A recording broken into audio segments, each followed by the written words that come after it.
بسم اللہ الرحمن الرحیم۔ امام مسلم رحمہ اللہ تعالیٰ اپنی کتاب صحیح مسلم میں اس حدیث کو نقل فرماتے ہیں۔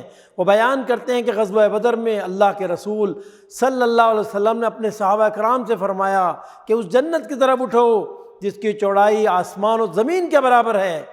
ایک انصاری صحابی جن کا نام عمیر بن حمام تھا عرض کرنے لگے، اے اللہ کے رسول صلی اللہ علیہ وسلم، کیا جنت اتنی بڑی ہے کہ اس کی چوڑائی آسمان و زمین کے برابر ہے؟ ارشاد ہوا ہاں۔ وہ نہایت تعجب سے کہنے لگے، بخن بخن، واہ بھئی واہ واہ واہ، بہت خوب۔ اللہ کے رسول صلی اللہ علیہ وسلم نے پوچھا کہ تم نے بہت خوب کیوں کہا ہے؟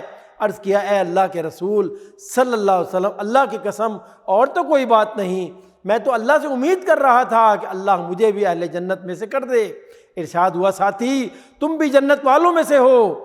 صادق المصدوق پیغمبر صلی اللہ علیہ وسلم کی زبان مبارک سے جنت کی بشارت پانے والے عمیر اپنے توشادان سے کچھ کھجوریں نکالتے ہیں۔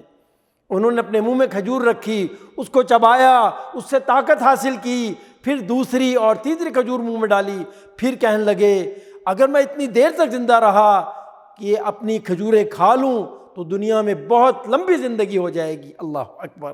چنانچہ انہوں نے اپنی کھجوروں کو نکال پھینکا اور دشمن سے لڑائی شروع کر دی، اور لڑتے لڑتے اپنی جان اپنے خالق اپنے مالک کی راہ میں قربان کر کے جنت میں پہنچ گئے۔ سبحان اللہ سبحان اللہ، کیا شان تھی صحابہ کی، اور کتنا یقین تھا ان کو نبی اکرم صلی اللہ علیہ وسلم کے ارشادات پر۔